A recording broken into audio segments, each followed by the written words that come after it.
Everyone can hear me. We're good. Okay, we're going to get started, and I'm going to share my screen. So it's going to kick you into my laptop world right here. All right, let me reduce my bobblehead right here. Let's go over here, and we're going to hit play. Oh my gosh, fancy effects and everything. Okay, here we are. All right, so ditch deprivation. The objective of this entire workshop / the program that I run is getting women to understand how to change their body without eating foods they hate and sticking to boring meal plans that make you want to quit. So I don't know about you, but by show of hands, who has been on a meal plan of sorts, right? Like you've done a meal plan, you've done a diet. I can see some of you here. So you know, I was guilty of just slapping meal plans in clients' hands in the very beginning because that was all I knew till I really understood lots of other things with nutrition. But it is not the end all be all. So I'm hoping to open up your eyes to another method today. So with that, we have who I am and why I give a shit. So I'm a personal trainer. I'm a certified health coach through the Institute of Integrative Nutrition. I'm also a coach for a Goddess Body Elite bodybuilding competition team. And I've also competed myself in NPC figure and bikini competitions. And if you're not familiar, it takes like extreme rigor and adherence to a very, very drastic type of diet and eating style. So there's been a lot of trials and errors, and this is a collective of my experience as well as my education. I also own Venus Fitness Studio going on 13 years. We've helped thousands of women there find a fitness home where they fit in. We wholeheartedly believe it as the cheers of fitness, meaning we want everybody to know your name when you walk through the door. And it's a very cozy space and where we all cheer each other on. Thumbs up if you agree. I like to claim that I help women that struggle with diet and exercise build habits toward effortless fat loss, building strength, and positive body image. So a little bit on that as well. This is a workshop super geared towards fat loss and changing the shape of your body. So while I am incredibly body positive, I know that there are still some of us that are like, I love my body, but I also want to be healthier. I want to change the shape of it, and I want to change the look of it. And I'm here to tell you that there's nothing wrong with that. So still super incredibly body positive, but also knowing that you shouldn't feel like ashamed that you want to change your body for the lack of having body positivity. When I go into contest prep in and out, it took some years to know that like I love my body right now at 155 pounds. I don't berate it and say things negatively about myself in the mirror, because I know that this is a comfortable state that I'm in. I'm healthy, I'm strong, my body fat's low. And I also know that when I go into competition prep, it's for a sport. So knowing that you can have both of best worlds, still wanting to change your body while also loving where you're at currently. And that's a process too, probably a whole nother webinar. So not only that, I've also struggled with my own personal weight and body image issues. So I know some of you know because you're clients of mine, you've seen my stories and my pictures all over the internet, but I have been as high as 202 pounds previously. And then in the bikini on the right, as low as 128 pounds for a show. If you know me, if you've seen me, I haven't been 128 pounds probably since 4th grade, maybe 5th grade. And so getting that lean for a show took some extreme diet measures. So just know that I have been on both ends of this spectrum. I've been a little more muscular. This was my very, very first ever 2-piece progress suit shot many, many moons ago. I was high on Cardio Life there, which was jazzercise. Anybody remember jazzercise back in the day? Lots of jazzercise and lots of processed foods. However, this is where I kind of hang out on most days, and it's where my body is most comfortable. I'm just usually more clothed. But when I'm not competing, I'm typically, a little more curvier in the rump and other areas, and I'm completely fine with that. It's been years to get there, but we've managed. So today, goals for the workshop. I'm going to go over what macros are, because I know it's a super big buzzword. Some people are really familiar and others are like, I don't know what the heck that is. I'm going to talk to you about why macro counting works over just calorie counting or following things like keto or paleo and things like that, which we'll cover in a few slides. I'm going to hopefully help you change your mindset around dieting, meaning you don't have to just be on a diet or off a diet. It's just the way that you eat. And it being maybe an 80-20 rule. 80% of the time you eat really, really clean whole foods, and then 20% of the time you have these, sanity foods or like little nutritional gimmies, if you will. I'm going to talk to you about how you can eat your favorite foods, still lose fat and gain muscle, which is the whole premise of ditch deprivation. And also discover diets that will actually make you gain fat. And we're going to talk more about that in some popular diet trends that I get questions about often. And, but firstly, in the chat box, I want you to type in, if you could eat one food every day for the rest of your life, what would it be? One food. I would love to see, you guys give me some info. I'm going to check the chat box here. What do we have? Pizza, burritos. You guys, we had burritos yesterday. Oh, look at that. Nachos, cheese, pasta, Sour Patch Kids, tortillas, fries, pesto pasta, chocolate. What else? Give me your favorite foods that when you were on a diet, you're like, yeah, I can't have that because I'm on a diet. Ice cream. So what if I told you you could still eat these things, right?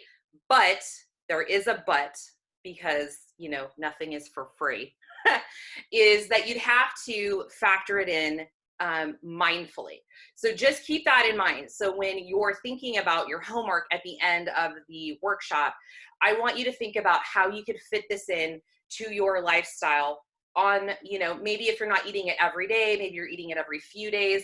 And I have a great little infographic to show you how that plays into effect for ditch deprivation. But yes, totally normal, right? Pizza, cake, tacos. Like, I eat these things pretty regularly, and like at least once a week-ish. We had taco truck last night. So it's totally possible. Okay, we're gonna move on. This is a really great graphic that I like to pull out. It is the diet cycle. So let me know if you can relate to this. So at the top right up here, you'll see you start a diet and then you go into like restriction mode. Like, oh, I can't drink that. I can't eat that. Then you're good for a few days, but then you go into like that, oh, I feel really deprived. All of a sudden, that one thing that you want, fries, ice cream, pizza, burritos, all that, it starts to like call at you, right? Like you hear this little voice, and all of a sudden you start seeing it everywhere, and then you start seeing commercials because you're on a diet and your brain is automatically wanting what you can't have. So that's totally normal, right? Yeah, people are like, yes, that's me. Then you start to crave, right? You're like, okay, it's like weeks, maybe you've lasted 2 weeks in your diet, then you're having really bad cravings, and you're like, oh, what do I do about these cravings? You give in because you can't take it anymore. Your brain's going a little bit crazy. Then you feel guilty. You probably step on the scale. You've gained a few pounds, and naturally so, because you've been in deprivation mode in a sense. You eat all these things that are probably higher in carbs and salt and all this stuff.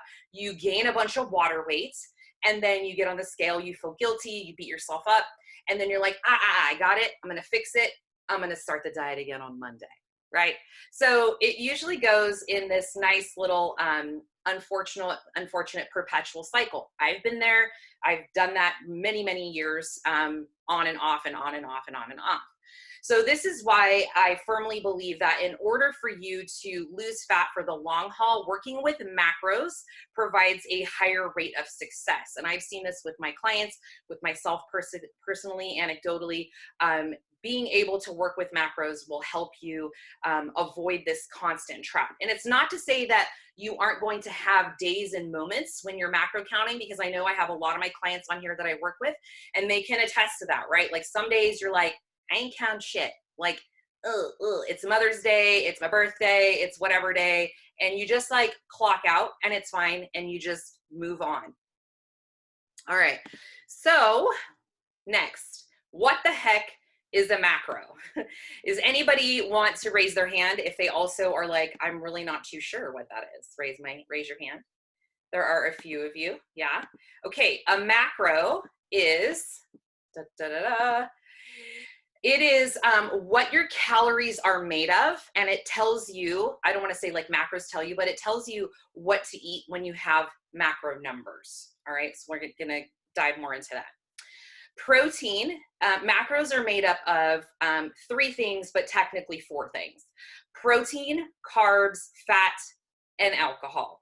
All right, protein has about, this is just about as sciencey as we're gonna get today, but protein has 4 calories per gram. So if you weighed a chicken breast and it was, 20 grams of chicken breast, then you could figure it has 4 calories per gram of that chicken breast. So that's just for some loose math. Carbs are the same. Fat has a higher caloric punch at 9 calories per gram. Alcohol, I'm going to talk a lot about it in another slide, but you want to make sure that if you are tracking your alcohol, I know we get stoked because Trulies are 100 calories. However, the reality is that your body is not metabolizing alcohol like it would the other macronutrients or micronutrients. So we have to calculate alcohol a little bit differently. You could calculate it as carbs or fat, but I prefer to take the carb route in terms of where we're going to place it and what it's going to take away from in your actual macros. And I'll give you the calculation for that in just a little bit. Okay, so we're going to geek out just a quick second. Protein is 4 calories per gram. Let's see, we've got some chat boxes. I'm just making sure. I'm going to come back to these questions once we zip through and we are at the Q&As, so I will not forget about you. Protein is important. I work with so many women, and this is probably the biggest struggle, is that they are not eating enough protein for fat loss and muscle retention / muscle gain. Muscles are not made out of thin air. They need to be stimulated properly with resistance training and then rebuilt with protein. So protein is incredibly important if you want to change the shape of your body, which I'm sure a lot of you who are here are interested in doing, right? Creating nice, lean, sexy muscle.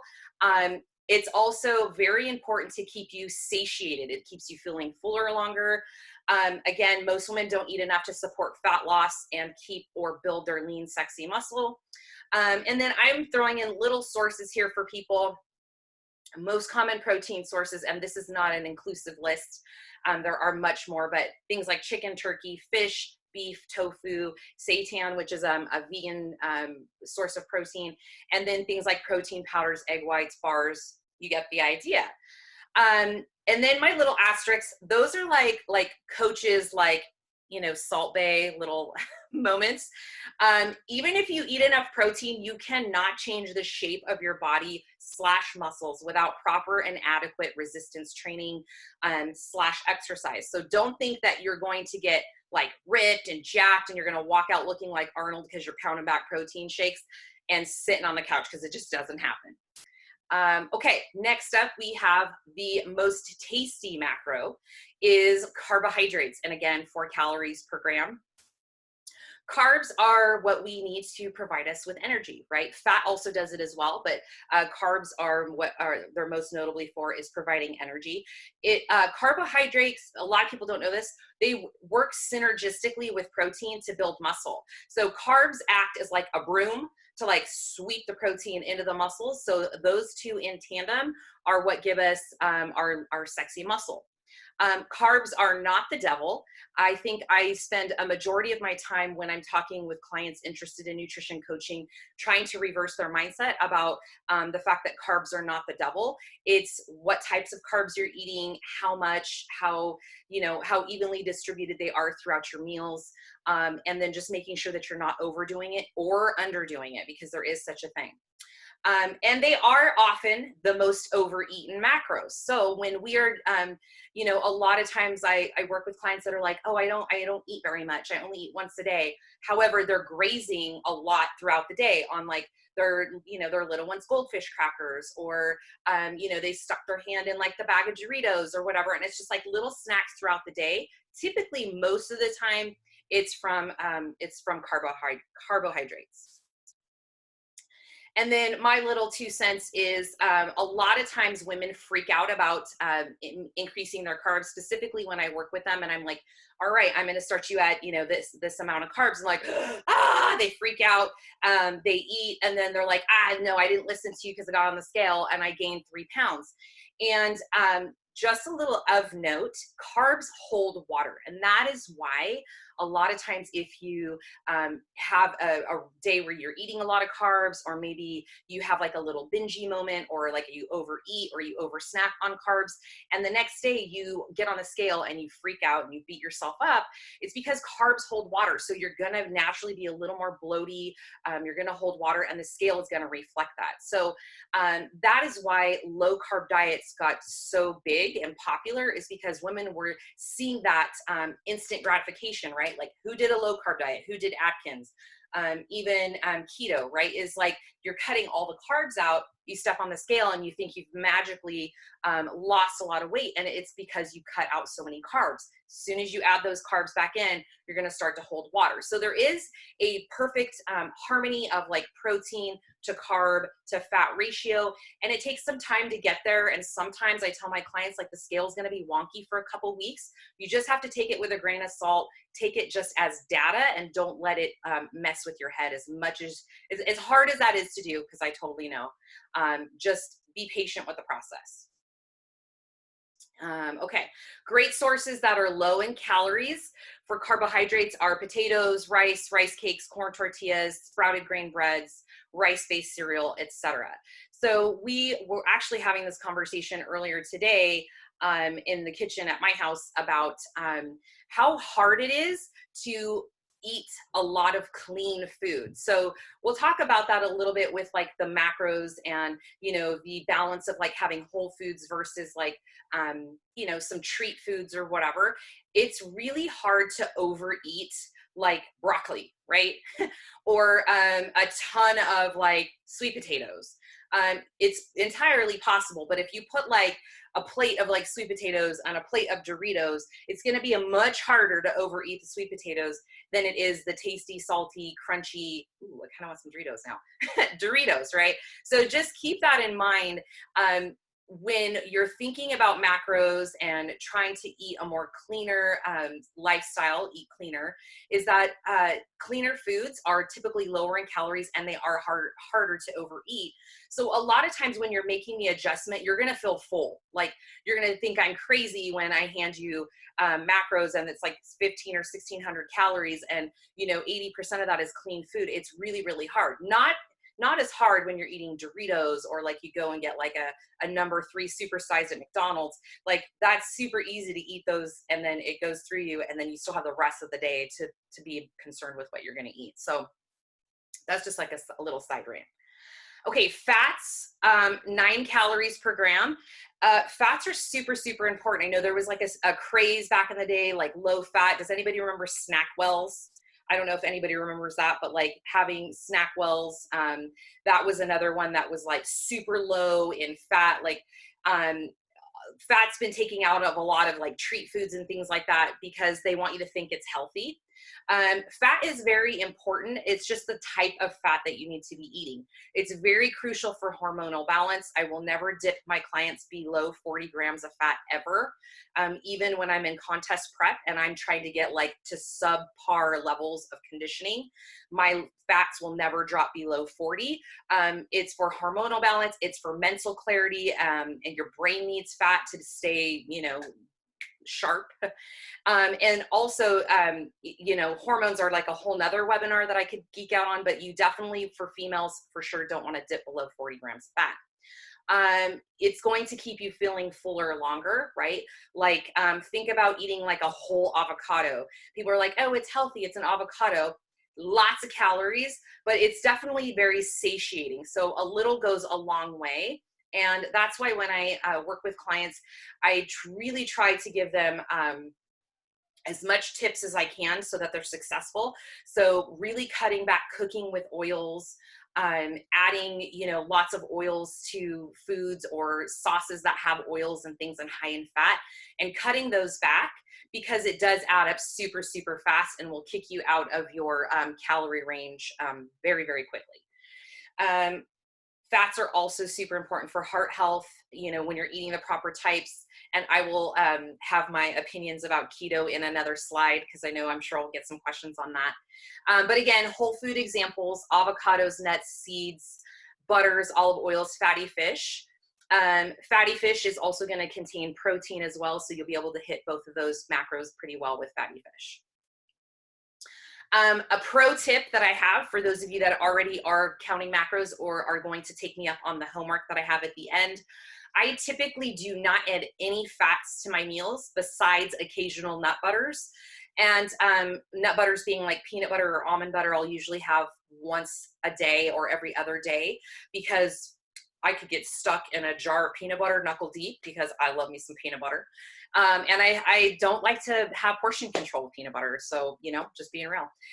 Nut butters are very easy to overconsume. So I personally, and this is just my philosophy, and I also recommend to my clients, is let your fats, let me go back. Let your fats come from your foods. And what I mean by that is, like, things like fatty fish are going to have a little more fat than like an extra lean chicken breast. Things like if you're eating beef or turkey, you know, things like that, there is going to be some fat in those foods. While they're mainly protein, you are going to also be hitting some fat in that too. So I don't add anything usually, because I keep my fat macros pretty low, so that way I can have more carbs, because I prefer carbs. So again, at any point, if you have questions that pop up, throw them in the chat box, and at the very end, I'll whip back around and cover those. Okay, let me just check real quick. Okay, perfect. There's so many great questions already, you guys. I'm loving it. Okay, alcohol, 7 calories per gram. Super fun treat that can have many negative implications: dietary, health, mental, and more. I'm sure you guys are all adults. You're very aware of you know, whether you do partake or you don't, or you're kind of in the middle. It's one of those things that I always tell my clients: I'm not going to tell you not to have it. Just know that it does pack a little more calories. It's going to pull away from your carb intake at the end of the day. And they're empty calories that add up super, super duper fast, right? I think somebody unmuted real quick. Let me mute you. I think I did. That's okay. It's all good. Okay, so it impairs your fat loss because the body doesn't recognize it, right? Like, it's a foreign, it's a foreign kind of like substance, and your liver is, you know, trying to do its thing, and your body's just out of whack with it. And so that is a super sciencey explanation for it's going to store as fat. Okay. Your body is trying to do multiple things at once, and it's not going to digest it properly. It's going to end up being stored as fat. So I always tell women to proceed with caution. And also, it contributes to the what the hell effect. And what I mean by that is, oftentimes, and by show of hands, I would like to see, when you drink, how many times do you go, what the hell? It's just one cupcake. What the hell? It's just another slice of pizza. Like, right? Am I the only one? Please raise your hand. I know that for me, I tend to let my inhibitions down when I drink alcohol, along with getting very sad sometimes. I don't know why wine does that to me, but it's a downer, and it does contribute to the what the hell effect. So I don't want you to fall victim to the what the hell effect. That does not mean don't drink alcohol. It means pick it wisely, know yourself, know thyself. Know that if wine makes you want chocolate, that you need to factor that in your macros, right? Coach Glitter always talks about how she likes snacks at nighttime. So she factors in her snacks at nighttime and then eats the rest of the day accordingly, so that way she can have them and not feel like she's, being restricted. Okay. My other 2 cents is your macro hack for alcohol. So this is a great one for those of you that like to drink, have a drink here and there, but you also want to stay on track with your fat loss, is if you take the number of calories in that beverage. So for simple math, we're going to say 100 calorie Truly is not, I don't want you to just focus on the calories. I want you to divide that by 4. So 100 calories divided by 4 is going to give you 25. I want you to manually add that in MyFitnessPal as 25 grams of carbs that you're taking out of your allotment. And that is because, again, it's metabolized differently. So we can't take the number that's on the actual can of Truly as the number you're going to go with for your carbs. Would be great, but that's unfortunately not how our body digests it. And sadly, I had to rewrite this last sentence a few times because I didn't want to seem like an asshole. But it is a large contributor to fat loss failure. So when I teach these things, I teach you like I would be teaching my sister, my daughter, my best friend. I'm being real with y'all. It's one of the biggest reasons why I see a lot of clients who end up giving up with me as coaching or falling off the wagon. It's not because they couldn't stick to the food. It's because when they drank alcohol, it then led into a spiral of other negative behaviors that made them fall off the proverbial wagon. So like I said, just know thyself and whether or not it should be part of your daily intake or occasional intake. All right, but what about veggies? Micronutrients, super duper important as well.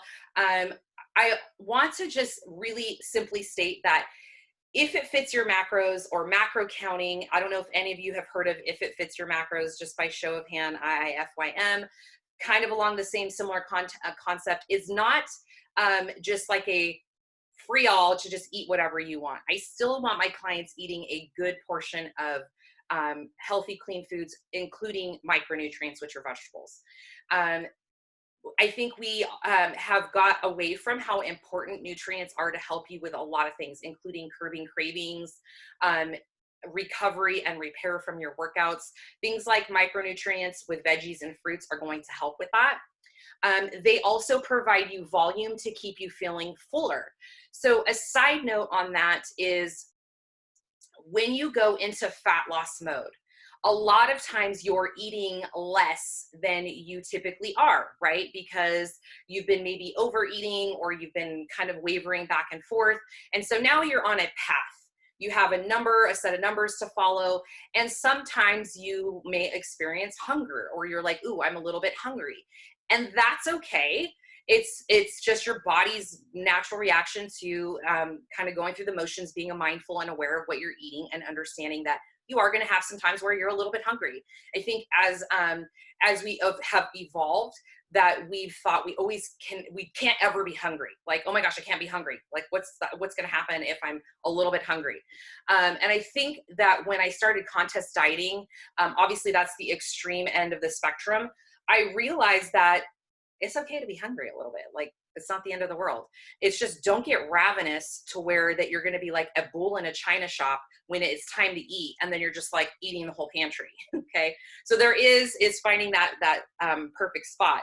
But with that being said, veggies are going to be the ticket to keep you feeling fuller longer. So some quick tips on that is like cauliflower rice. You can eat a whole bag of cauliflower rice along with some protein, throw in a couple other veggies, season it up. Like cauliflower is like, you could make a quilt with like it's so functional. Like there's so many things you can make with cauliflower nowadays. But it's definitely a useful tool when you're dieting so you can stay fuller longer. Also, nature's fountain of youth. Think about it. Vegetables are grown with sunshine and water typically, right? So when you're eating things that come out of the ground that are grown with sunshine and water, it's just natural that it's going to be the fountain of youth to provide you with all the chlorophyll that the plants are, they're going through their processes of growing. And you're going to feel better and recover faster from your training. And also, I hope you really take 2 seconds to admire the cute emoji that I downloaded off of Google, because poop is important. And she even has a bow for you, just so you know how important it is. My clients that work with me know that is one of the questions on their check-in. If you are not going to the restroom every day, we have to talk. So I have lots of tools and tricks up my sleeve. You would not believe my most popular video on YouTube is about poop. Okay, And I get comments on that video all the time. I think it has the most views, or it's one of the top like 5 videos on my YouTube, is because women aren't most of the time doing that enough. And so you have to think, if it's not coming out, you're just retaining all this in your, you know, in your body. It's toxic. You want to get it out. And also, you know, if you're addicted to weighing on the scale and letting that, you know, be your determiner of success or not, which, you know, shouldn't be only, but if you're carrying a lot of that in you, it's going to show on the scale. So, and not only that, make you bloated, uncomfortable, it can make your skin do weird things. So, so be pooping every day. Okay, pro tip for those that count macros: add your veggies in MyFitnessPal. I get this question often with my clients. I will look over their food logs when they check in, and I'm like, yo, I don't see anything green on here. And they're like, oh, well, I wasn't entering veggies because I thought they were free. And I'm like, 1, enter them because coach needs to know you're actually eating your veggies. And 2, veggies also do count. They do have some carbohydrates. A lot of it is negated because there is dietary fiber, and also the thermal effect of food, which, just on a side note, like when you eat celery, your body actually has to work harder to break down the celery than the actual calories in celery. That's sort of like just a very like quick loosey-goosey, you know, visual for you guys. But that is what the thermal effect of food is essentially it takes your body more work to burn that off than the actual calories in the food. And a side note, that is also why protein is so important, is because it takes your body a lot more work to break down a chicken breast than it does a handful of Doritos. Does that make sense? Yes, kind of, maybe. Yeah. But they still count. So I still want you tracking that in MyFitnessPal.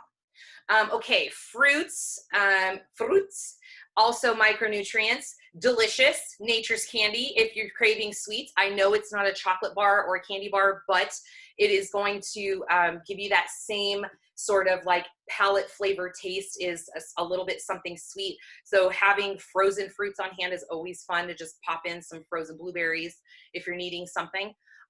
They're often misleading because of the halo effect of food.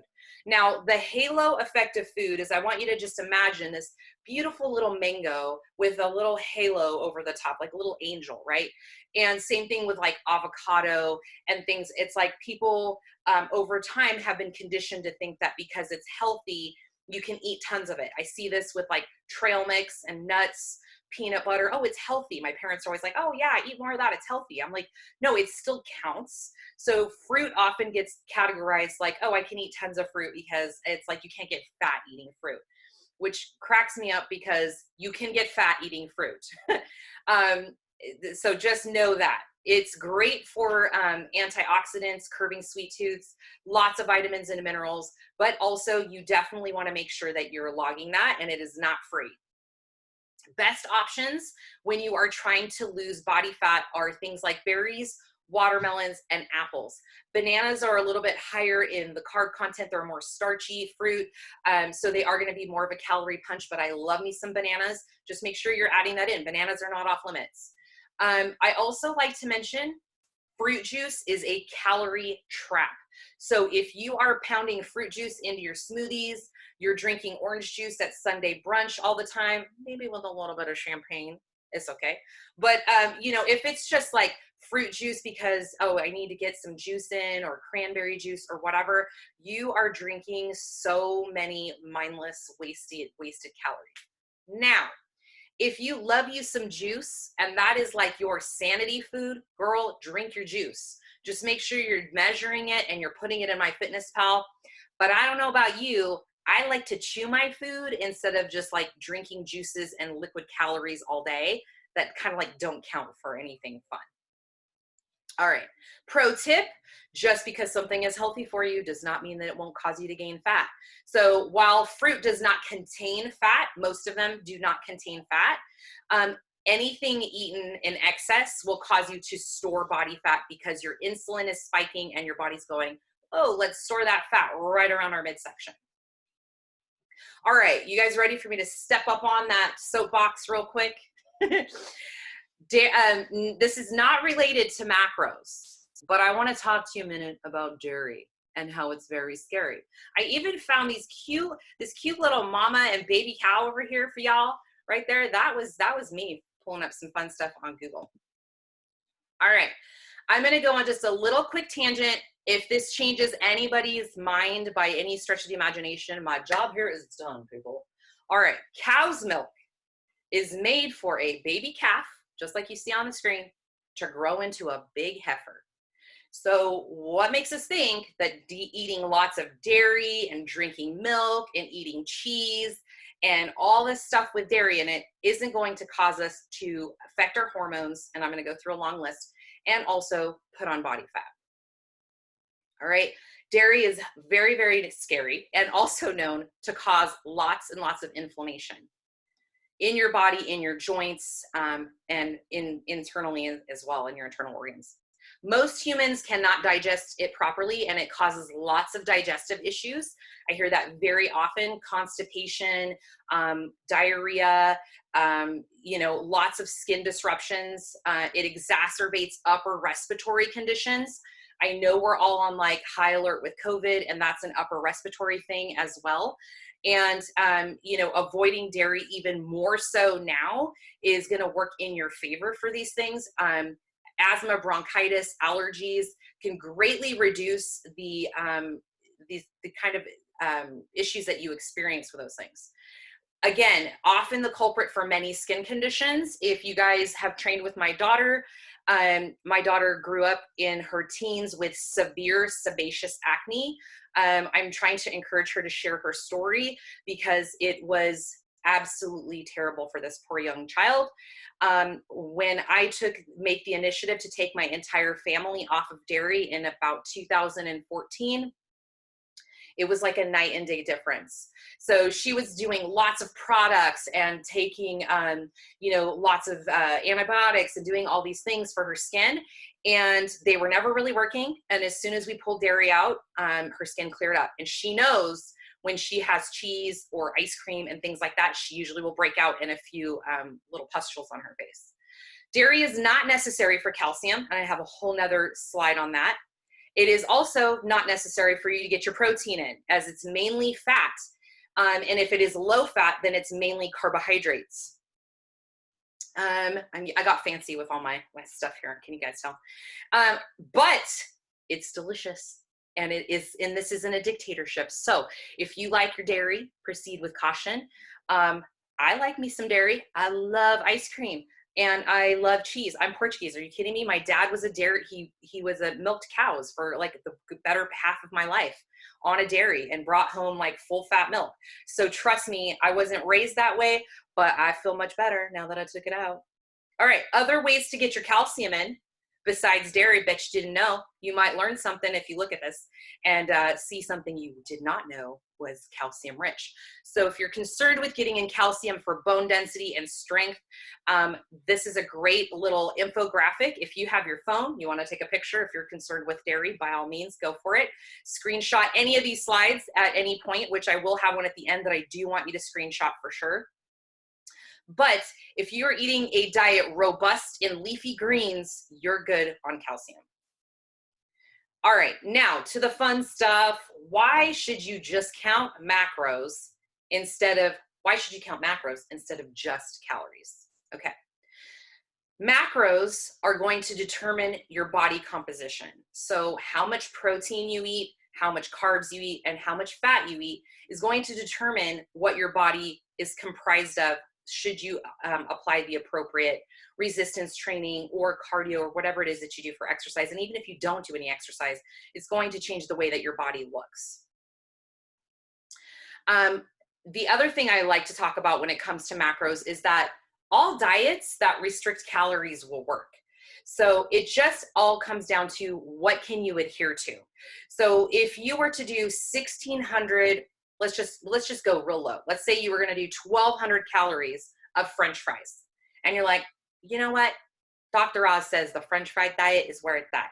And you're going to do French fries. You're going to do 1,200 calories of French fries. I'll tell you what, it's not going to be very many French fries. But you decide this, your twin sister decides she's going to do 1,200 calories of chicken breast diet. And that's all you eat for like 2 weeks. I guarantee you there's going to be a difference in how twin A looks, feels, what her body looks like, how she's operating versus the other twin who is doing chicken breast. The super extreme examples, but just to tell you, they will both very likely lose weight. However, it's what are they going to look like? What are they going to feel like? What's their body going to be compromised of in adhering to just those kinds of foods? So it doesn't matter what kind of diet. People are always like, well, what do you think about the keto diet, right? Because that's like the buzzword, or it kind of still is. Maybe it's dying down a little bit. I say, if you like to eat high fat all the time and you don't like carbs, you don't like bread, you don't like crackers, you don't like all that deliciousness, then you can eat the keto diet. If that's really realistic for you and you like to eat high fat, perfect. However, caveats to that. You can't just go eat a bunch of sausage and bacon and butters and all this food that is high in triglycerides and all the bad fats and expect that there aren't going to be health implications that come along with that. Sure, you will drop some body fat if you stay under the calories that you need, right? But you need to think more along the lines of like avocados, macadamia nuts, coconut oil, like the better fats for you, and not the like, oh, I get to eat cheese and butter and all this, right? So there is like healthy keto and there's, not so healthy keto. The other thing is you can do keto all day, but if, and eat all you want, but if you are not in a caloric deficit, it don't matter. So it's not some magic diet. You still have to be dieting. You still have to count your calories. You still have to watch your portions for keto to be successful. And that's just bleeding on to my next rant. You can still, same thing. I have clients a lot of times at the beginning of the year, they're like, I'm going to become a vegetarian, or I'm going to go vegan, or I'm just going to do this cleanse or whatever, or paleo. And that's great if you feel like you want to adhere to that for the rest of your life, and that's going to be your lifestyle, but you could still gain fat and be overweight and be a vegan and a vegetarian. There are things as junk food vegans and junk food vegetarians, and it's still eating in an excess to what your body needs. Just because you pick a theory doesn't mean it holds some magic to the process. So that's why I say macro counting is most realistic for most everyday, most everyday woman or person, because you can eat how you want. So if you can be a vegan and count macros, you could be a vegetarian and count macros, or even keto, and do the two in tandem, but you still have to be in a caloric deficit. I often like to say, I don't know if anybody knows who the food babe is, but I am not the food babe.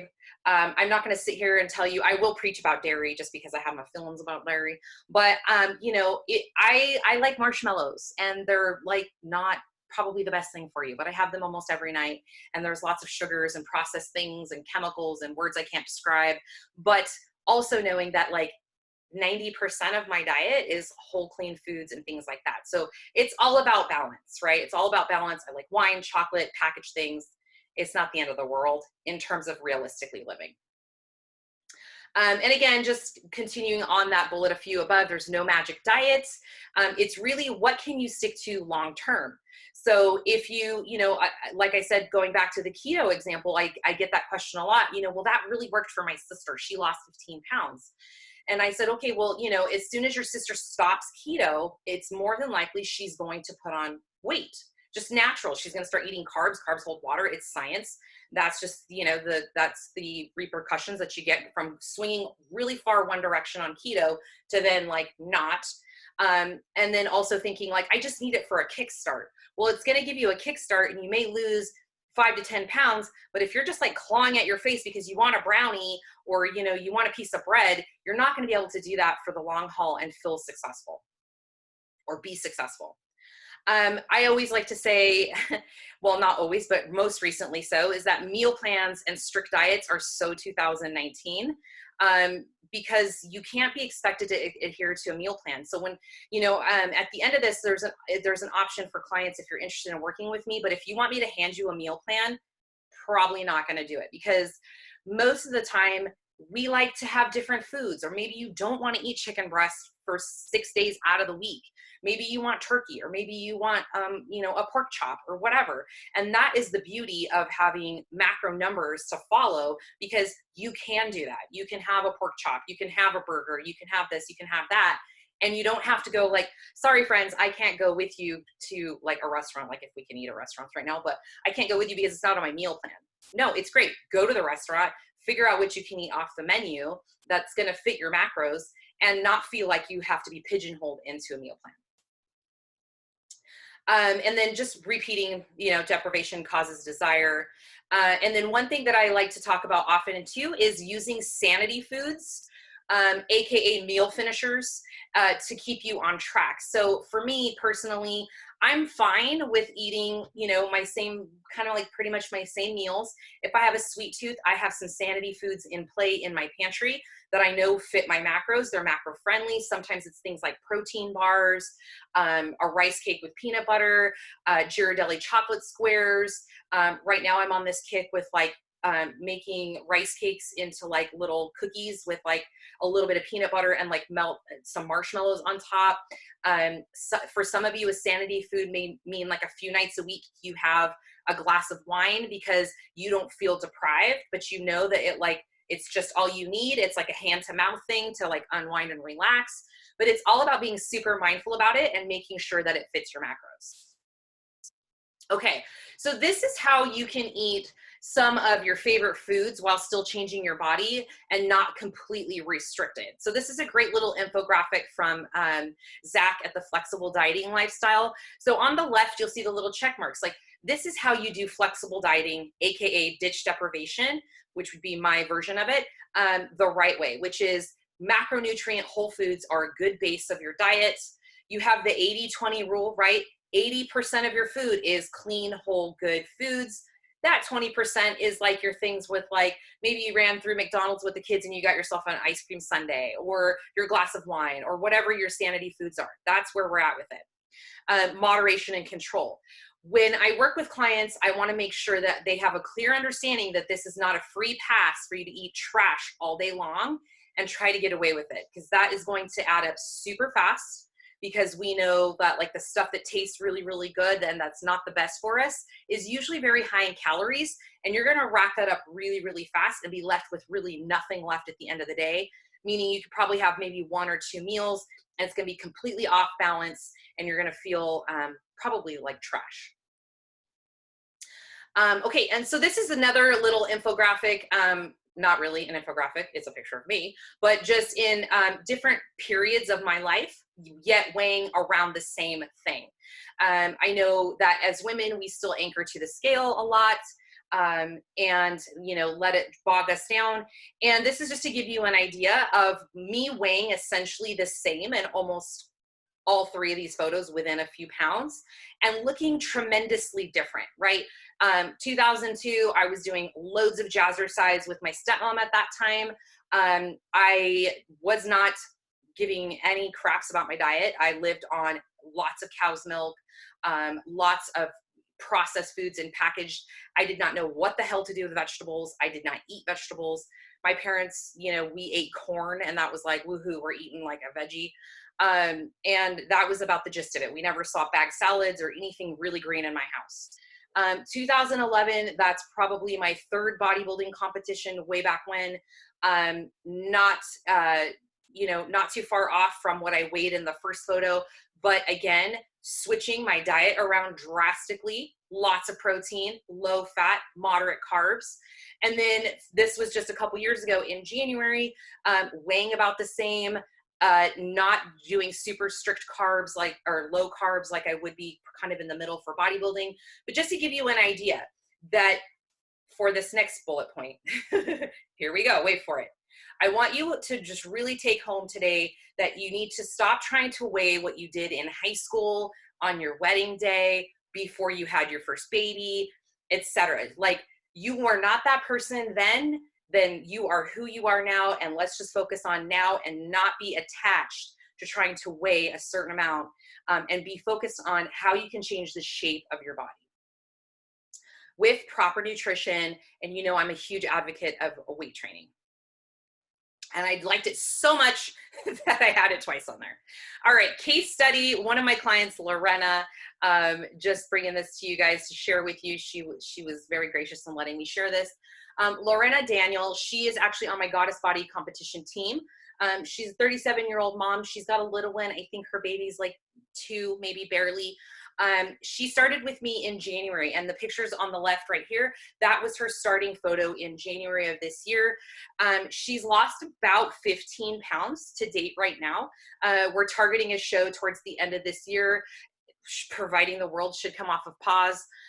But she's done tremendous things, and this is why I want to drive home the point that what you eat matters, because if she was not eating a collective calculated macronutrient balance for her goal, her results wouldn't look like this with 15 pounds. You can see she has shed off a ton of fat around her kidneys and low back area. She's reshaped her shoulders, and that booty be banging, yo. Like, it looks really good right now. She's got some quads right here. She's definitely changing the shape of her body. She's got rid of a lot of like cellulite. And then this front view is even more impressive because she lost a ton of midsection body fat, right? So if you can see that photo, lost a lot of midsection fat. She's reshaped her legs and has done this in tandem with obviously weight training, 5 days a week. And she's a runner. So if I don't think she's on this call today, but I literally had to say, stop that, stop running, okay? Lift heavy shit, follow your macros, and minimum dose of cardio, because we want to keep that lean muscle on, and over cardioing yourself will run off all your muscle. So she's a runner, and she's been restricted her running, and she's not complaining about it because she looks amazing. Okay, that's Miss Lorena. And then I have my next client that might be on this call, but I haven't checked screens yet. Melissa Rossage, super proud of this babe. 37 years old, same thing, on point to compete hopefully again at the end of this year. So she's like mid-transformation right now. She started with me in January, has lost 10 pounds. And I know some of you are going like, oh my gosh, only 10 pounds. 10 pounds on a tiny little 5'3" frame. She has definitely recomped her body, and that is possible when you use macros. Recomping means she is probably simultaneously losing body fat while gaining muscle, because you can see the change in her body. Like, she has, her obliques are coming in. She's got great shape to her shoulders. Her midsection has trimmed up. Check out that quad right there, like looking great. And then we move on to the backside of her body. Again, right over the back, lower back kidney areas, she's come in right there, and boom, she's reshaped her booty. So both of these clients I picked particularly because they have never dipped below 1,600 calories. And I know that there's this like weird thing that we think we have to be like on 1,000 calorie diets to have like results or whatever. These girls are never, they have not dipped below 1,600. Sometimes they're eating 1,900 calories, and they're eating a shitload of carbs, okay? Between 200 to 250 milligrams, depending on the day, because I calorie cycle with them. Once they got the hang of their macros, we play around with their calorie cycling. So just 2 of the many that I will have. I'll have some more next week to show you, because there was some really good ones. But also driving home is that when you start working with macros, whether it's with me or by yourself, you have to strap in for the long haul. It's January. There were lots of weeks that Melissa checked in with me, and she's like, the scale hasn't moved, and she's freaking out. And I'm like, sweetheart, you don't have much to lose. We're reshaping right now. So just ignore the scale. We use it as a unit of, to contribute to our data, but this is not the end all be all. Pictures are worth 1,000 words. Okay, I'm gonna zip through because I'm yakking. Okay, flexible dieting. I hate that they use salads for this example, but we're gonna roll with it. This is what flexible dieting or like ditch deprivation looks like, right? Like maybe Monday, you're like 100% great. Maybe Tuesday, you know what? You want a chocolate bar, so you fit that in your macros. Then you have a donut on Wednesday. Thursday, you're like, I'm not really feeling anything. I'm good. Friday, you want to go out and have burger and drinks. So that's in your diet, but you also have eaten really well throughout the day. So it's sprinkled in there, right? That's what 80-20 looks like. This is just a good little visual for you. And again, you must still be in a caloric deficit to lose weight. I feel like I have to say that a lot, because just want to make sure that we know that going forward, you can't just eat clean and have a slice of pizza and not know what your numbers are and expect things to change. So tracking is essential instead of just eyeballing for accuracy. Okay, we're at the home stretch. You guys made it. This is your homework. I want you to take a picture of this. For those of you that work with me, you really don't need to because you should be doing this already. But next week, we're going to dive even further. But I really want you to keep it simple, sister. KISS, keep it simple, sister. Your homework, download the free MyFitnessPal app. Start adding everything that you eat and everything that you drink in your app, right? Play around with it. You know, new software can be incredibly intimidating. Start messing around with the bells and whistles. You can't mess anything up. Just learn this new app, right? Make it your new BFF. Now, the other thing I want you to do is I don't want you to listen to what MyFitnessPal is telling you to eat. Just start adding your food how you normally eat. If you decide, hey, this week I want to clean it up, and you want to start cleaning up your food, great.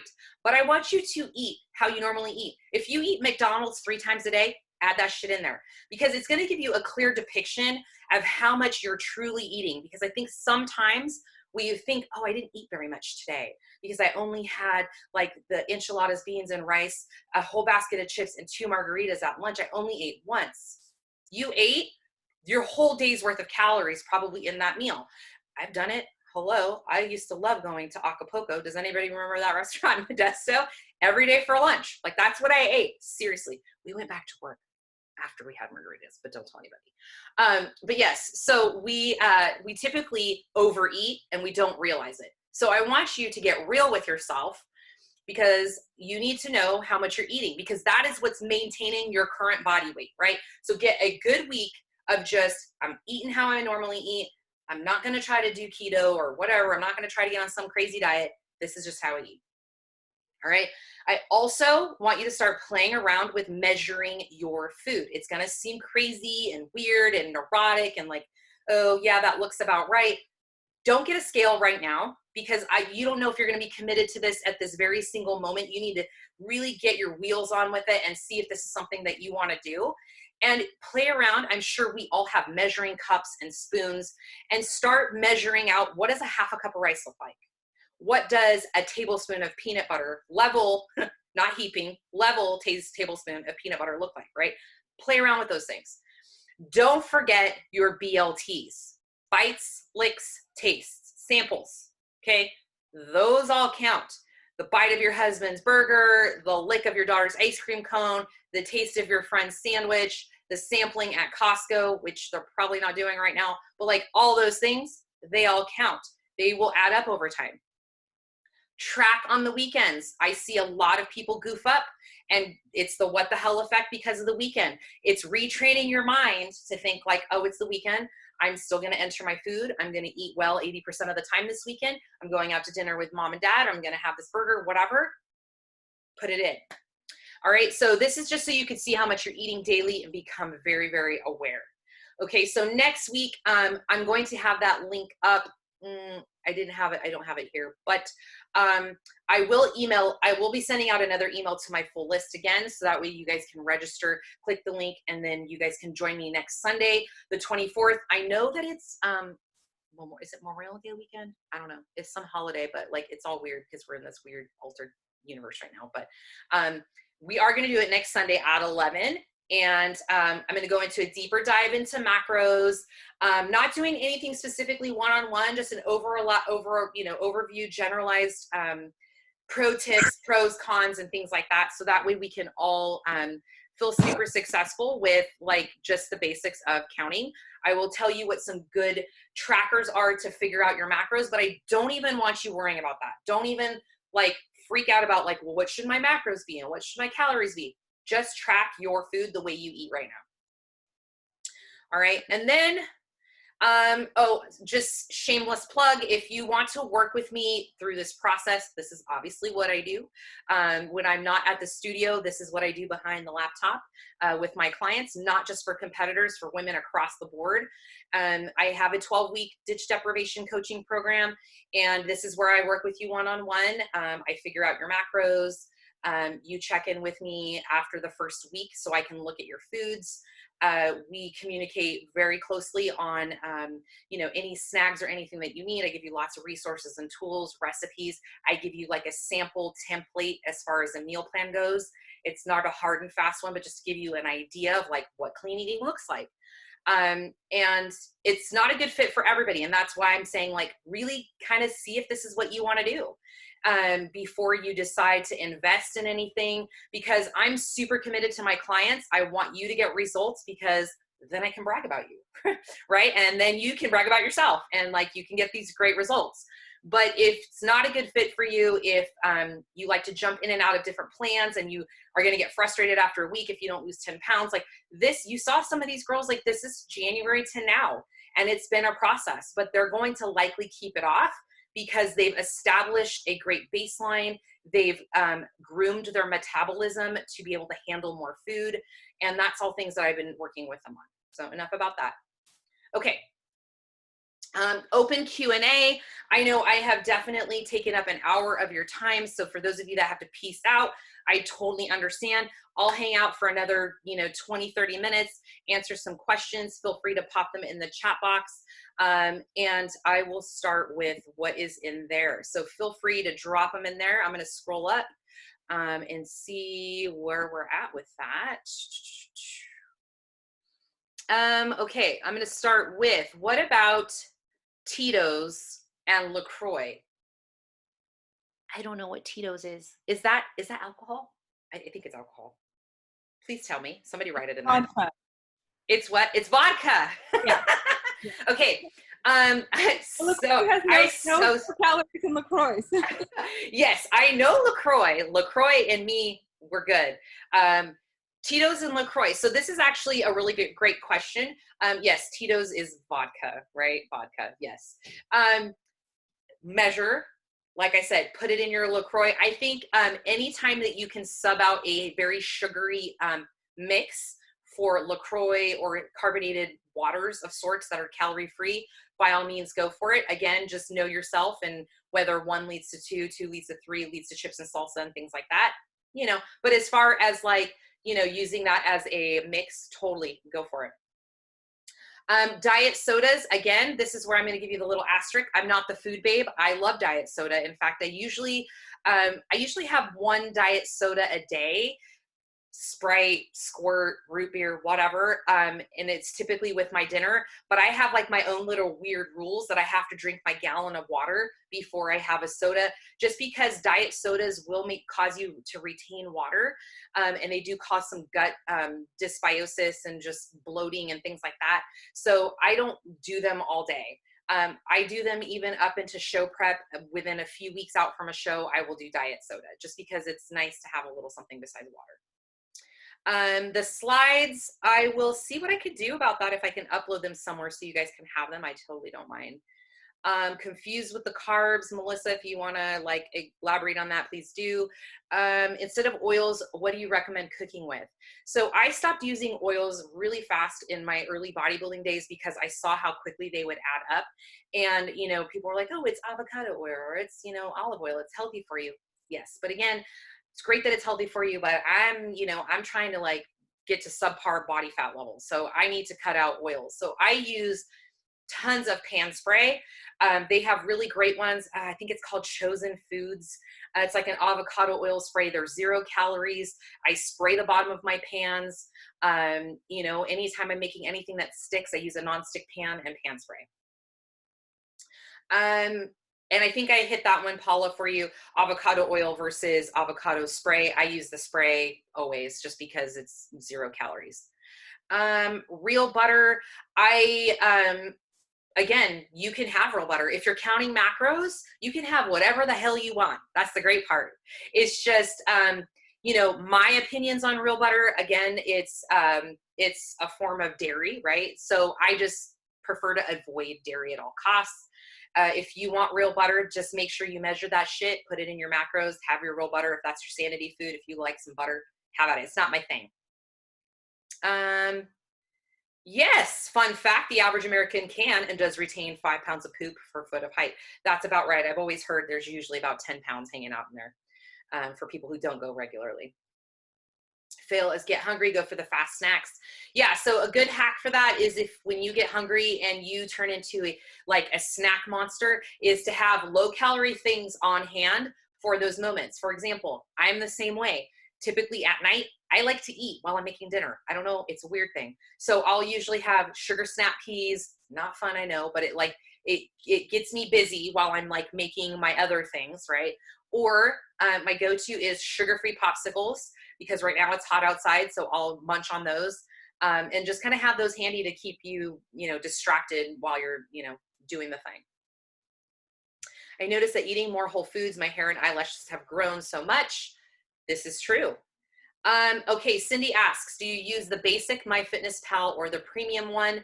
I used the basic for up until last year. So my last 3 shows last year, I was just like really wanting to like up the ante in terms of like getting super granular with like the geeking out of the numbers.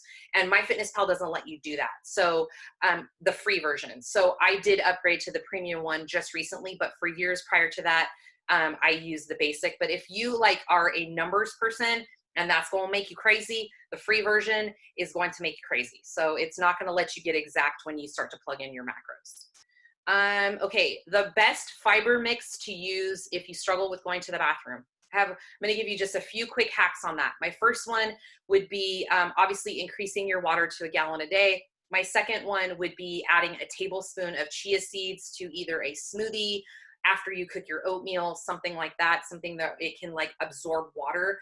Chia seeds are going to help pull out heavy metals and also loosen up some things in your gut to help you smoothly go. It takes some time. The other option, which I've been using lately, is ground flax meal.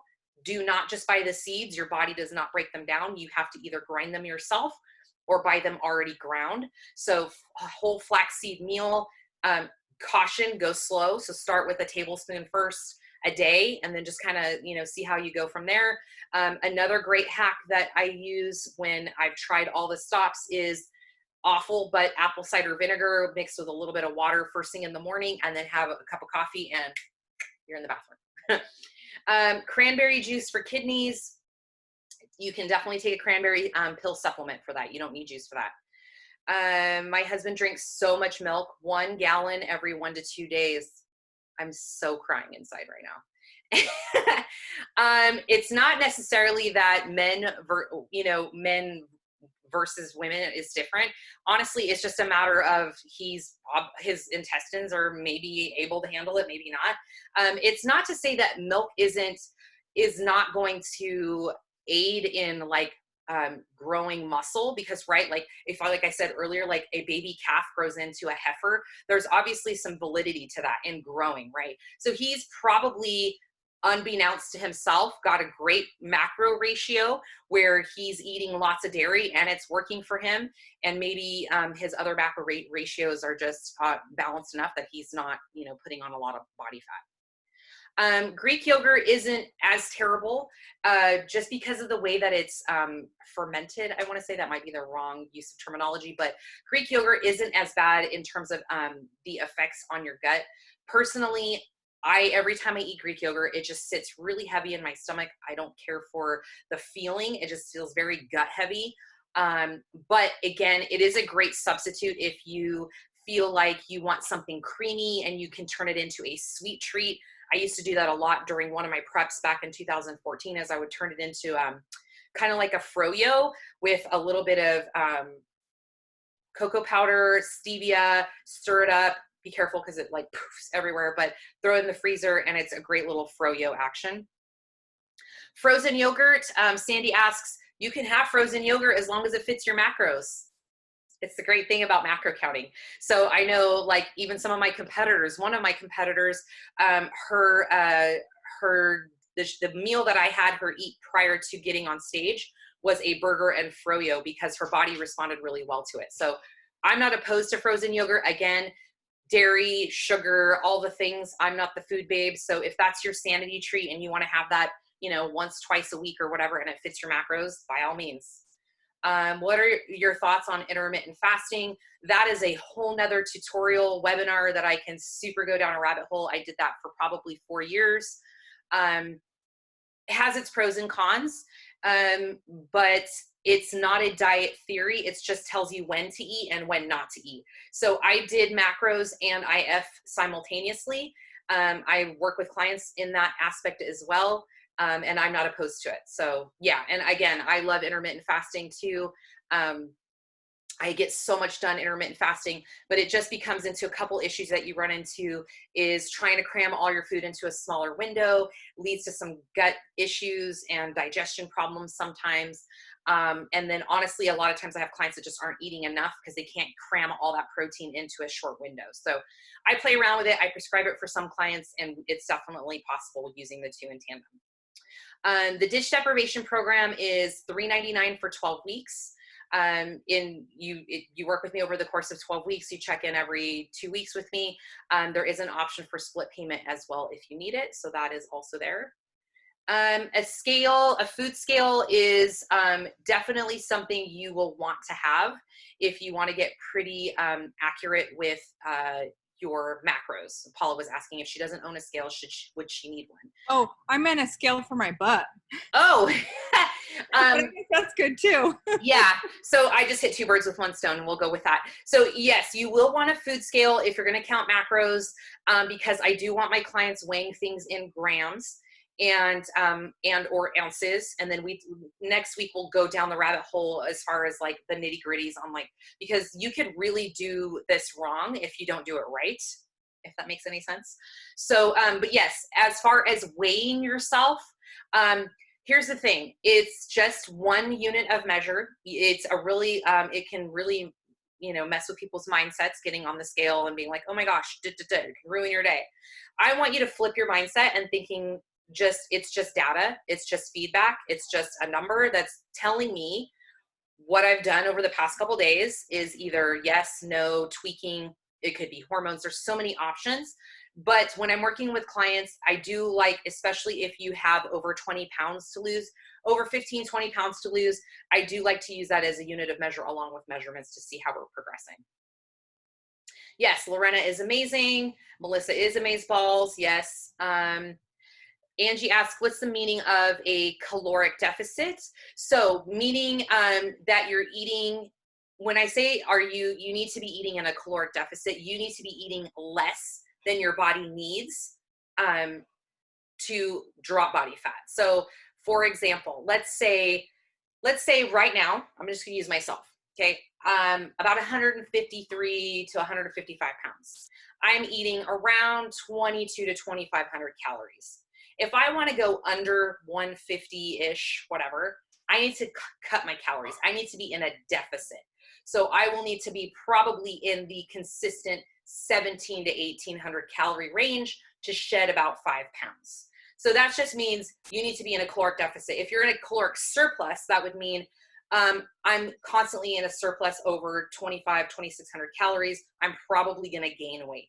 So most of the time when you're gaining weight, it's because you're eating in a surplus. If you're losing weight, you're eating in a deficit. Hopefully that makes sense. Paula asks if the two women in the examples are training for a competition. Yes, they sure are. Can you brush on water intake? How important is getting in your H2O, and can we add in Mio or other carbonated waters? Yes, water is important for multiple reasons, but it's going to help you flush body fat. We lose body fat through respiration, so through your breathing, pooping, peeing. There's one other thing, I'm drawing a blank. So this is how you lose body fat, right? So the more water that you intake, you're flushing. I know a lot of people think like, oh, I'm super bloated, I'm not gonna drink water, it's gonna make me more bloated. No, your kidneys are going to then be triggered to flush that water when you bring more water in. So very important to maintain homeostasis, right? Keeping your organs, well hydrated, your brain, your muscles, all the tissues that you need. Super important for that. It's also very important for recovery. Yes, Mio and other sweeteners and things like, sometimes I'll add a LaCroix in my water just to give it some bubbles. I'll add tea bags and things like that. Totally fine. but also knowing that sometimes the carbon and the bubbles will make you feel bloated. Sometimes it makes people gassy. And then Mios and artificial sweeteners will also have some gut dysbiosis and cause you to be bloated, gassy. It does change the flora in your digestive gut. So you may have like some issues with that. And it will make you retain water. I can't impress that enough. So if you're drinking a lot of diet things and you're like, oh, I'm not losing weight, and you get on the scale and like it's not changing, cut your diet sodas and all of your diety, fakey, processedy, sugar-free things out for 2-3 days. Like clockwork, I lose 3 pounds. I do it every contest. I cut it out and immediately I'll lose, you know, generally about 3, sometimes 3 to 5 pounds, depending on how abusive I've been with artificial sweeteners. Stevia doesn't count. Stevia, I haven't had any issues with that. How do you measure the BLTs? Guesstimates. You guess. So a lot of times I just will look up in MyFitnessPal if I had a bite of pizza. Okay, so like, you know, my son would, you know, have like a whole Little Caesars pizza and I'm like, I just want a bite, and then I'm fine. Like, I don't need a slice. I will look up slice of Little Caesars pizza in MyFitnessPal, and I will usually highball it a little bit. So I'm not trying to think that I'm doing better than I really am. And I'll say like a quarter of a slice of pizza, and I'll just pull down the little numbers in MyFitnessPal. Stephanie, I just started working with Stephanie. Stephanie says, measuring has been huge for me, especially my coffee creamer. Who drinks coffee for the coffee? We drink it for the creamer. I've been able to switch from creamer to sugar-free Torani syrup and a couple ounces of unsweetened almond milk. Absolutely great. So for me, creamer is my sanity food. I have to have creamer. Sometimes I try to like, you know, sub it out for stuff that's like healthier for you or whatever. But at the end of the day, it's my thing, no, at the beginning of the day, it's my thing to just have like a big, huge coffee to my head with creamer, and it's measured and it's absolutely amazing. I will not give that up. How to give up coffee creamer. You don't need to. That's the beauty of it. You don't need to give up your coffee creamer. Just add that in your macros. Okay. Is the ditch deprivation program strictly meal planning? No. So ditch deprivation is my 12-week program. It is giving you your macros.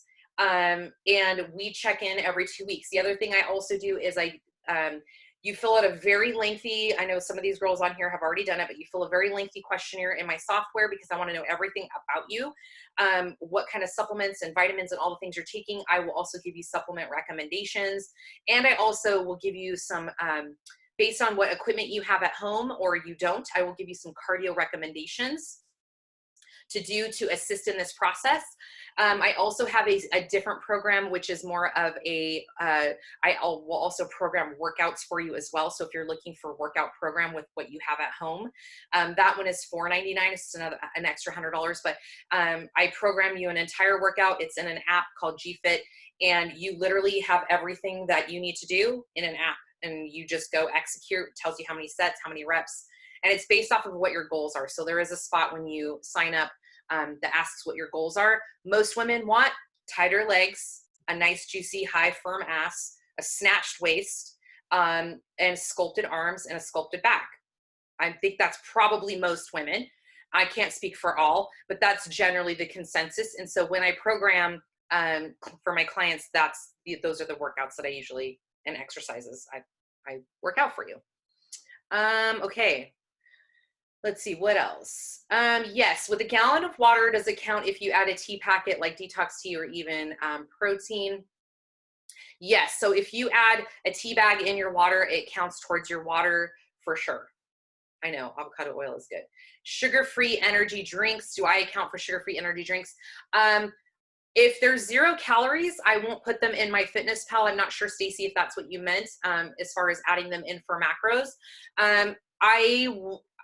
My boyfriend's really big on energy drinks. And so he kind of like, you know, I'm going down with him as far as like, he usually gets me one, and they have like a new Marshmallow Rockstar, and I'm absolutely obsessed with, but I don't do them very often. If I'm having a really low energy day and I need something great for like a pre-workout, I will typically do them, but I don't add them into MyFitnessPal.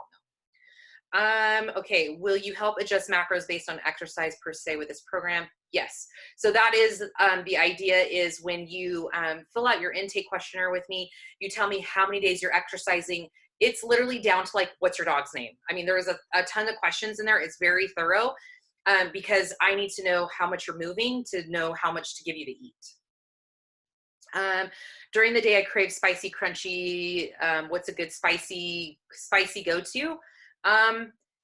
I suck at this one because I am not a spicy, so if anybody has some good ones, I know I've got some clients on here that do macros with me, but for me personally, my salty go-to is popcorn, and they have these like little flavors that you can put on them that are like 0 to no calories, like almost like, what's that, tahine on popcorn. So I will do literally air pop popcorn, or even microwave bagged popcorn that's low, no butter, or like super low calorie. Pea protein is totally fine. I just generally will want you to find something that's low in carb as far as protein powder goes. So generally less than 5 grams of carbs in a protein powder, less than 5 grams of fat, and then the rest should come from protein. And just making sure that it's not a meal replacement, because those will definitely have more fat and more carbs. And if you're just wanting protein without like a super meal replacement, then you definitely want to eyeball that. Quick, easy veggies to buy that won't spoil: rice, cauliflower with peas, and carrots. Yes, that is a good option.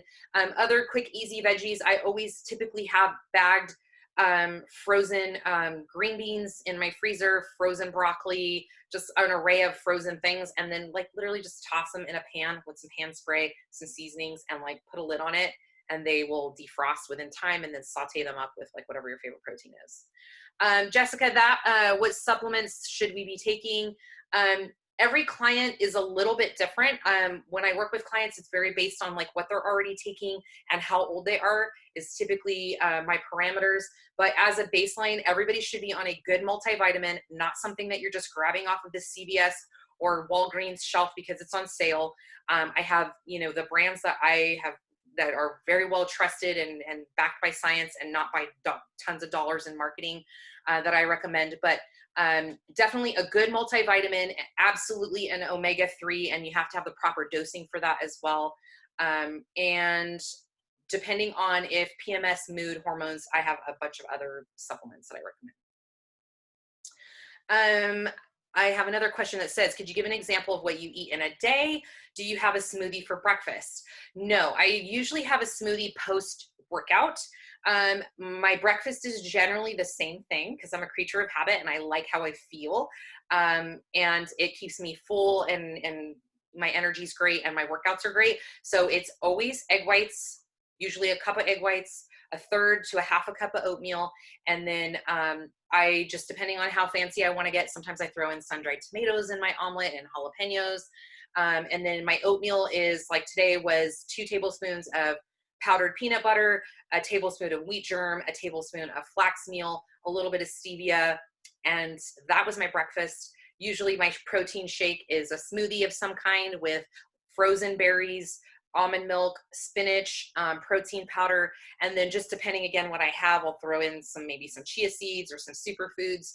And then lunch is generally like rice and chicken, or rice and ground beef and veggies, or rice and fish. I do a lot of white rice because it sits light.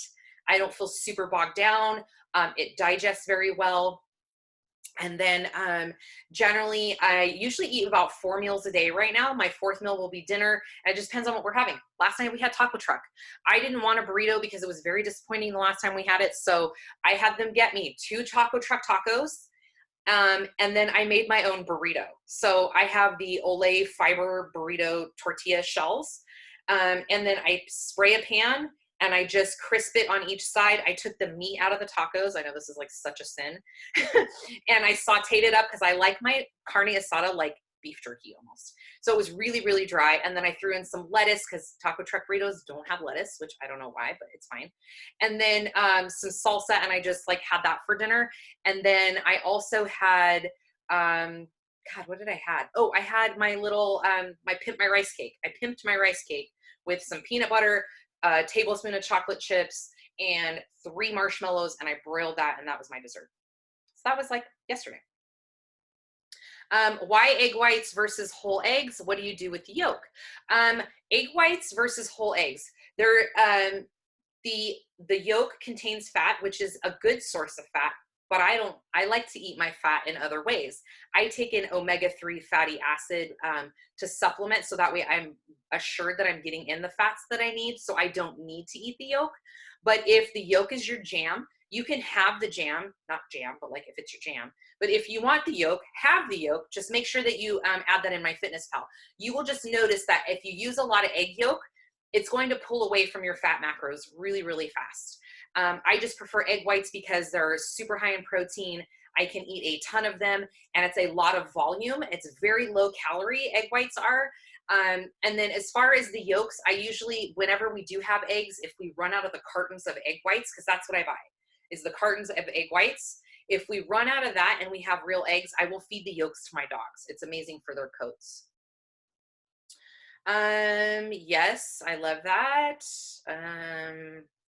Can you help us manage stress through food and exercise? I think that that's a great side effect from the entire program for sure. As far as managing stress through food and exercise, I talk a lot about, emotional eating, which I will touch on next week as well, and things to kind of help, negate that. But I mean, for sure, exercise is probably stress relief and kind of me warding off antidepressive and anxiety type symptoms is where my exercise comes from. So what is the basic macros you suggest we go for? I would say 1675. It's going to be different for everybody, but I think that's a decent place to start, Melissa. You might feel that that might be not enough. And if a day or two goes by and you're like 1675 isn't enough, then add 100 calories. See how you feel. 100 calories is really easy to add, and it's not going to be much. Maybe you need to kind of bump up and play around day by day. Let's see, red meats. My man cooks a lot of this. I need some coach. Bam, here. How do we feel about it? How should I measure that? I don't know if that's a stupid question. It's not a stupid question. You can eat red meat. The only thing is measuring it on a scale. So let's just say deer. I don't know. Let's say you're going to have some deer, some venison, I don't know, whatever your red meat of choice is. Just make sure that you weigh it. So if it's in a ground form or a steak form or whatever, cook it, throw it on your food scale, maybe try to get in 4 ounces, 3 ounces, something like that. And then just log that in MyFitnessPal. And I'll talk about more hacks next week about, the nitty gritties of MyFitnessPal, because that's super important. But just for quick reference, just make sure that when you log it, you're also logging it in the manner of which you weighed it, right? So if you weighed it cooked, make sure you're looking for it in MyFitnessPal as cooked venison or cooked deer or whatever. Super important.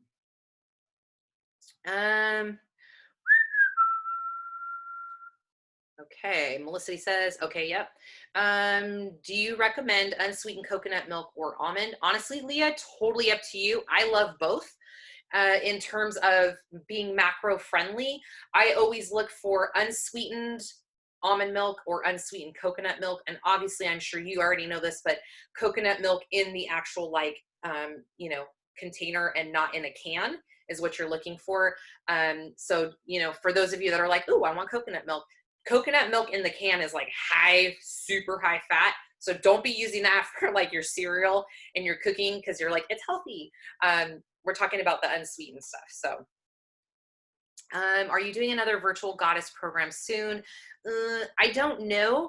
I'm really not too sure as far as a virtual. The only thing I'm really doing virtual right now is the ditch deprivation, working with people. I have a client in Canada, so working with people on nutrition remotely online for sure. As far as anything beside that, stay tuned, maybe. Stacy said, thank you. You're welcome. Let's see. Christina asks, how many grams of protein per day? Again, I just want you to try to log this week and see where you land. It's going to be different for everybody, really. Independently, it just depends a lot of things on like what your goals are and, how much you weigh and how old you are and lots of other factors. Are you a vegetarian? All these things. So as a baseline, I would just say, just so that way you guys who want a number now have a number to run with. Take your current body weight and then multiply it by 0.7 and start there. So if you're 150 pounds, take 150 pounds, multiply it by 0.7. And that number I want you to just run with. And again, if, you know, it depends on how much you weigh, it could be a really, you know, small number, it could be a very large number, but just to give you a guideline and try to stay maybe within, you know, 10 to 15 grams of that number. Cindy asks, white or brown rice, whatever you like, doesn't matter. White is going to digest faster. Brown is going to sit a little heavier. Just, you know, whatever you desire, whatever you prefer is more than, you know, you're more than able to use for macro counting. It doesn't matter. I prefer white because, again, it doesn't sit heavy in my guts. And brown rice just tends to sit a little heavier. So if you want that satiating feeling, brown rice is definitely the way to go. Jasmine white rice, the same as white rice. Yes.